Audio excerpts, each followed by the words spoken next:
सब चीज़ भूल चुके हैं। वो ये सब चीज़ भूल चुके हैं। अपने गुरुओं की तुम इंसल्ट कर रहे हो, उनकी इंसल्ट कर रहे हो ये सब बोलकर। चलो ये तो होगी सिख धर्म की, मैं ये सिर्फ सिख धर्म को टारगेट नहीं कर रहा हूँ। हिंदू धर्म पे आते हैं। कौन से, मुझे ये बताओ कि हिंदू धर्म में कौन से भगवान ने ये कहा है कि आप दूसरे जाति या धर्मों वालों को नीचा दिखाओ, उनको गलत बोलो, या आप किसी भी तरह से उनका मजाक उड़ाओ, उनके ट्रेडिशंस का मजाक उड़ाओ? ऐसा कौन से भगवान ने सिखाया आपको? ऐसा कौन से भगवान ने अपने किसी भी अवतार में ऐसा किया हो, वो बताओ। अरे मूर्खों, भगवान राम थे, उन्होंने शबरी के हाथ के बेर खाए थे। कौन थी शबरी? वो एक शूद्र जाति से थी, वो एक निचली जाति से थी। ये ऊंची नीची जाति किसने बनाई मेरे भाई? ये हम इंसानों ने, जो संकीर्ण दिमाग के थे, जो संकीर्ण दिमाग means very narrow minded people, उन्होंने बनाई थी। अब अगर मेरे पास बहुत सारा पैसा आ गया ना, तो इट्स वेरी वेरी नेचुरल कि मैं अकड़ भी साथ में लेके आया हूँ उस पैसे के। और जब अकड़ आई है ना, तो मैंने अपने जो रिश्तेदार थे ना, जो गरीब हैं, उनकी तरफ देखना भी बंद कर दिया, उनके घर जाना भी बंद कर दिया। मैं अगर गलती से कहीं उन गरीबों के, जो मेरे रिश्तेदार गरीब रह गए, उनके किसी वेडिंग फंक्शन में अटेंड करने चला गया हूँ ना, तो मैं क्या करूँगा? मैं कहूँगा, यार ये प्लेट साफ़ नहीं है, यार ये कुर्सी साफ़ नहीं है, यार ये खाने में यार स्मेल आ रही है। ये सब पैसे के साथ हमारे अंदर आ जाता है। इट्स वेरी डिफ़िकल्ट कि पैसे के साथ अकड़ ना आए, पैसे के साथ एटीट्यूड ना आए। अब वो जब आता है ना, तो हम दूसरों को अपने से छोटा समझने लग जाते हैं। यही चीज़ हो गई। हम हिंदुस्तान में रह रहे हैं, हिंदू मेजोरिटी में है। जब मेजोरिटी में है तो हम बाकी धर्मों को थोड़ा सा कम समझने लग जाते हैं, और यही चीज़ प्रॉब्लम दे रही है। अब बात आती है कि ये आजकल एकदम पिछले कुछ महीने से बहुत ज़्यादा क्यों नफरत फैली है। तो इसका एक बहुत बड़ा रीज़न ये है कि हमें इस एक ट्रैप में, एक जाल में फंसा दिया गया है। क्योंकि देखें, कोई भी धर्म परफेक्ट नहीं है, चाहे वो सिखिज़्म है, चाहे वो हिंदुइज़्म है, इस्लाम है, क्रिश्चियनिटी है, कुछ भी है, परफेक्ट नहीं है। हर एक धर्म में कहीं ना कुछ बुरे ट्रेडिशंस हैं, बुरी बातें भी हैं। अगर वो अच्छा सिखा रहे हैं तो कहीं ना कहीं बुरी बातें हैं, और वो जो बुरी बातें हैं, ये बुरी बातें भी, क्योंकि अच्छाई अच्छी बातें भी अगर इंसान ने इसमें डाली है ना, वो तो बुरी बातें डालने वाले भी तो इंसान ही है ना, ठीक है कि नहीं? तो वो भी तो डाली है ना उसमें। अब ये वो, अब वो जो बुरी बातें डाली है, तो हमारी अपनी समझ होनी चाहिए ना। हम इतने बड़े हो गए हैं, मैच्योर हो गए हैं, दुनिया देखी है, सीख रहे हैं। अब हमारी समझ होनी चाहिए कि हमें कौन सी चीज़ को प्रमोट करना है, कौन सी चीज़ को हमें इग्नोर करना है। अब अगर कोई, अब देखिए हिंदू धर्म में एक प्रथा थी, सती प्रथा, बंद हो गई वो। कितनी बुरी प्रथा थी। आदमी मरा है तो औरत भी साथ में जले। ये कहाँ का इंसाफ हुआ? ये तो मालूम है ना गलत है। तो वो धर्म के अंदर थी, उसको ख़त्म किया गया। अच्छी बात है ना, ख़त्म किया गया। ठीक। इसी तरह से अब दूसरी तरफ देखा जाए, मैंने बहुत बार देखा है कि होता क्या है कि आप सभी ने, जिन लोगों को नहीं मालूम उनको बता दो, आपने सभी ने कई बार देखा होगा कि सिख धर्म की कई बार अगर आपने कोई फ़ोटो में देखी होगा ना, या ऑनलाइन, तो अगर आप डालेंगे ना सिखिज़्म, तो उसमें कहीं ना कुछ ऐसे आपको सिख नजर आएंगे जिन्होंने नीले रंग के कपड़े पहने होते हैं, या ब्लू कलर के कपड़े पहने होते हैं, और उन्होंने काफ़ी ना अपना ट्रेडिशनल स्टाइल, मतलब उन्होंने धारण किया होता है काफ़ी कुछ। ऑब्वियसली सिख समझते हैं, जो सिख नहीं है उनको, उनके लिए मैं बता रहा हूँ, उनको बोलते हैं निहंग। अब ये जो निहंग हैं, वो माने जाते हैं, ऐसा माना जाता है कि वो कट्टरपंथी हैं। उनके हाथ में कृपाण होती है, वो कृपाण साथ लेके चलते हैं ना। अब मुझे, जो कृपाण है ना, वो एक रिलीजियस सिंबल की तरह धारण की जा सकती है, वो एक वेपन की तरह धारण नहीं की जा सकती। क्योंकि देखिए, कानून भी कोई चीज़ है। जो कानून है, वो हमने सभी धर्मों से हट के बनाया है। उसमें कभी भी ये नहीं ध्यान रखा गया कि हिंदुओं का पक्षपात किया जाए, या सिखों का किया जाए, या इस्लाम का किया जाए। नहीं, वो हमेशा निरपक्ष बनाया जाता है। उस इस कानून का सबसे पहला मकसद भलाई होता है, कि भाई वो कानून बने जिससे भला हो लोगों का। जिस कानून से किसी का भी बुरा हो वो कभी भी कानून का रूप नहीं लेता। अब ऐसे में क्योंकि हम इंडियंस, स्पेशली इंडियंस, बाहर के देशों में ये चीज़ नहीं होती, लेकिन हमारे संविधान में, हमारे कानून में धर्मों का ख्याल भी रखा गया है कि कहीं किसी धर्म की भावना को आहत ना पहुंचे, कोई ठेस ना पहुंचे। ऐसे में जो सिख धर्म की कृपाण है उसको उन्होंने कहा कि आप धारण कर सकते हैं। हालांकि देखा जाए तो वो कृपाण एक वेपन होती है, लेकिन आप उसको धारण करेंगे एज ए रिलीजियस सिंबल, आप उसको एज ए वेपन नहीं यूज़ कर सकते। ठीक। लेकिन अब ये जो निहंग मैंने बात किया, हमने ऐसे बहुत सारे केस देखे जहाँ पर कोई भी बहस होती है, निहंग अपनी तलवार निकालता है और अटैक कर देता है। अब जब ऐसा किया जाता है तो क्या ये जस्टिस है कि उस इंसान को, मैं ये नहीं कह रहा हूँ कि सिख को नहीं, क्या उस इंसान को वो वेपन हाथ में देना, मैं यहाँ पर रिलीजियस सिंबल नहीं कह रहा हूँ उसको, क्योंकि अब वो वेपन बन गया।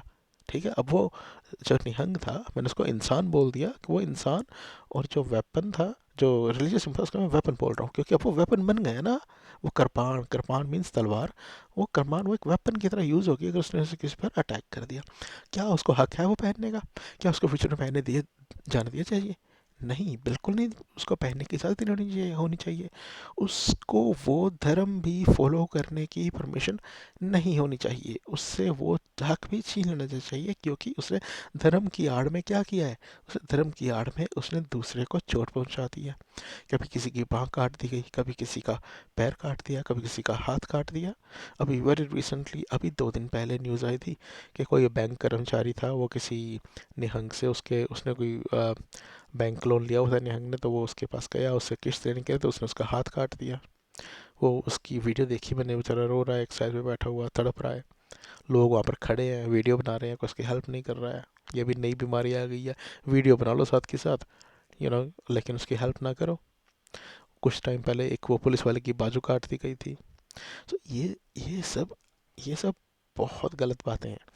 ये चीज़ें नफरत फैला रही हैं। अब ऐसे वीडियोस के नीचे कमेंट्स पता क्या आ रहे हैं? कमेंट्स आ रहे हैं, मैं आपको पंजाबी में भी बताता हूँ और हिंदी में भी बताता हूँ क्या कमेंट्स आए हैं।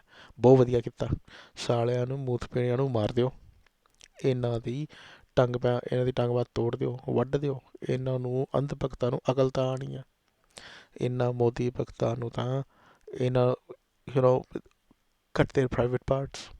मैं उसको पंजाबी में नहीं बोलता हूँ क्योंकि हो सकता है बच्चे और लेडीज भी सुन रही हो। Cut their private parts, that's what they said. अब ऐसी थिंकिंग वाले लोग बहुत नफरत फैला रहे हैं। अब ऑब्वियसली कितने, शायद वहाँ पे 400-500 कमेंट्स थे, उसमें हिंदू सिखों को गाली दे रहे हैं, सिख हिंदुओं को गाली दे रहे हैं, लेकिन बहुत कम लोग हैं जो ये कह रहे हैं कि भाई प्लीज़ इनसे ये तलवार, इनसे ये हक ले लो तलवार तलवार यूज़ करने का। रिलीजियस सिंबल एक अलग चीज़ है, लेकिन एक वेपन की तरह यूज़ करना is not a law, it's very bad, it's against any religion. ये तो सिखिज्म के भी अगेंस्ट हो गया ना।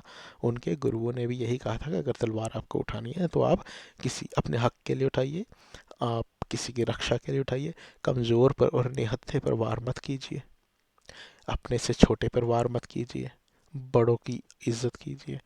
ये सब सिखाया था, वो सब कुछ सब तो भूल गए और बस निकाली तलवार चल दी है। अब वो 26 जनवरी को लाल किले पर क्या हुआ था हम सब ने देखा है, तलवारें ही तलवारें।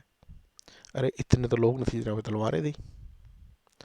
अब देखा जाए तो क्या है कि क्या, जिस दिन पूरे कंट्री की जो मिलिट्री है वो अपना प्रदर्शन, अपना शक्ति प्रदर्शन कर रही है, तो वहाँ पर अगर कुछ लोग मीन्स कि शायद ही वो 1 लाख लोग होंगे, अगर वो लोग वहाँ पर आकर के हुड़दंग मचा रहे हैं, तो क्या मिलिट्री उनको काबू नहीं कर सकती थी? कर सकती थी, बहुत अच्छी तरह कर सकती थी। लेकिन मैं सल्यूट करता हूँ उस दिन पुलिस को भी, दिल्ली पुलिस को भी, और मिलिट्री, आर्मी, हर एक उस देशभक्त को जो उस दिन वहाँ लाल किले पर मौजूद था, दिल्ली में मौजूद था, और उसने रिएक्ट उस तरह से नहीं किया जैसा कोई भी देशभक्त ऐसे देश के गद्दारों का केस कर सकता था। मैं उनको देश का गद्दार कहूँगा जो लाल किले पर पहुँच गए और उन्हें हुड़दंग मचा दिया वहाँ पर। उन्होंने उस दिन, जिस दिन हम शहीदों को याद करते हैं, उस दिन उन्होंने वहाँ पर इतना गंद बिखेरा। उस दिन हमने देखा कि घोड़े पर सवार होकर, ये निहंगी थे जो घोड़े पर सवार होकर वहाँ पर पहुँचे थे। ठीक। और वहाँ पर और वो ऐसे इमिटेट करते जैसे कि आप फिल्मों में देखते हैं ना कि पुराने टाइम में भी हम कोई फौज है और फौज आ गई है जी, ऐसे हुआ है। उनके दिमाग में वो चीज़ घुसी, उन्होंने वो चीज़ अपनी वहाँ पर 100% इम्प्लीकेट कर दी कि हाँ जी हम आ गया जी, हमसे पंगा ले लो। पंगा तो क्या ले लो भाई, जब एक कंट्री दूसरे कंट्री से लड़ते हैं ना, तो उनके पास एक्सट्रीम लेवल के वेपन्स होते हैं। They just throw fire at each other. And then if just imagine if they wanted, they could have destroyed you within seconds or minutes. ऐसे गद्दारों को वो उसी टाइम खत्म कर देते। अब बहुत सारे लोग मेरी इस लैंग्वेज से ऑफेंड भी हो रहे होंगे। क्यों ऑफेंड हो रहे होंगे? बिकॉज मैं यहाँ पर थोड़ा सा मैंने निहंगों को टारगेट किया है। तो मैं क्लियर कर देता हूँ, मैंने निहंगों को टारगेट नहीं किया है। मैंने पहले कहा है, मैंने उन लोगों को टारगेट किया है जो निहंग के कपड़ों के अंदर देश के गद्दार बन गए। उन लोगों को टारगेट किया जो निहंग के कपड़ों के अंदर, वो लोग जो एज ए वेपन यूज करने लग गए, उन्होंने निहत्थों को मारना शुरू कर दिया। मैंने उनको टारगेट किया है। मैंने किसी भी उस सिख को, किसी भी उस इंसान को टारगेट नहीं किया है, उनको गलत नहीं बोला है, जो आपको मतलब हंस के बुला रहे हैं, पोलाइट है, अपने धर्म का पालन कर रहे हैं, नो प्रॉब्लम कीजिए, आपको पूरी आज़ादी है करने की। यही तो हमारे देश की एक बहुत बड़ी खासियत है कि हर हम इतनी ज़्यादा पॉपुलेशन वाला एक कंट्री है, फिर भी हम इकट्ठे रह रहे हैं। कई देशों के टुकड़े हो गए और लोग चाहते हैं कि हमारे देश के टुकड़े हों। और ये सब प्रोपेगेंडा जो है, ये अब आप मानिए या ना मानिए, ये सब पॉलिटिकल पॉलिटिकल प्रोपेगेंडा होता है। देखें, बाय पॉलिटिकल, अब मेरा इशारा इंडियन गवर्नमेंट की तरफ नहीं है, ठीक। हमारे देश की अंदरूनी पॉलिटिक्स जैसी मर्जी हो, लेकिन अपने देश को तोड़ने के लिए नहीं चलेगी वो। क्यों नहीं चलेगी? क्योंकि टुकड़े करके, अपनी ही रोटी को टुकड़े करके तो लोगों में बांटने का क्या फ़ायदा? देख, सीधी सी बात है ना, अगर हमारी थाली में एक रोटी पड़ी है, हम उसके टुकड़े कर देंगे, तो ऑब्वियसली वो रोटी टूट गई ना, जल्दी सूख जाएगी, खराब हो जाएगी। उसका फ़ायदा किसको होगा? साथ वालों को। साथ वाले कौन है हमारे? मुझे कहने की ज़रूरत ही नहीं है, आप सब समझदार हैं। ये सब प्रोपेगेंडा चलाया जा रहा है, जहाँ से ये दिमाग में डाल दिया गया कि खालिस्तान और हिंदुस्तान अलग अलग बना दो, खालिस्तान का पार्ट फिर से निकाल दो, ठीक। कहीं ना कहीं पर ये मेंटालिटी भी बीच में डाली जा रही है, ये थिंकिंग भी डाली जा रही है कि जैसे हिंदुस्तान ने पाकिस्तान के दो टुकड़े करवा दिए थे, जिसमें से एक बांग्लादेश बन गया था, तो उसका बदला लेने का वक्त बहुत बढ़िया आया हुआ है। क्योंकि ये प्रोटेस्ट जो चल रहे हैं, इसमें मेन जो गवर्नमेंट के अगेंस्ट जो कम्युनिटी खड़ी है, वो सिख कम्युनिटी खड़ी है। और सिख कम्युनिटी की बहुत पुरानी एक डिमांड रही है, पूरी कम्युनिटी की नहीं, sorry sorry, I take my word back, not Sikh community, लेकिन कुछ माइनर परसेंटेज है इनमें से लोगों की, जिनकी ये डिमांड रही कि खालिस्तान बनना चाहिए, एक अलग से कंट्री बनना चाहिए। तो पाकिस्तान के लिए एक बहुत बढ़िया मौका बन गया है कि आने दो जी, जो ये बना है इसका पूरा भरपूर फ़ायदा उठाओ, लोहा गर्म है और चोट मार दो। एंड देख, वो चोट मारे जा रहे हैं, मारे जा रहे हैं, हम कमज़ोर पड़ते जा रहे हैं, हमारे अंदर फूट पड़ती जा रही है, हम एक दूसरे को गालियाँ देते जा रहे हैं, और उन गालियों का कोई लेवल नहीं है।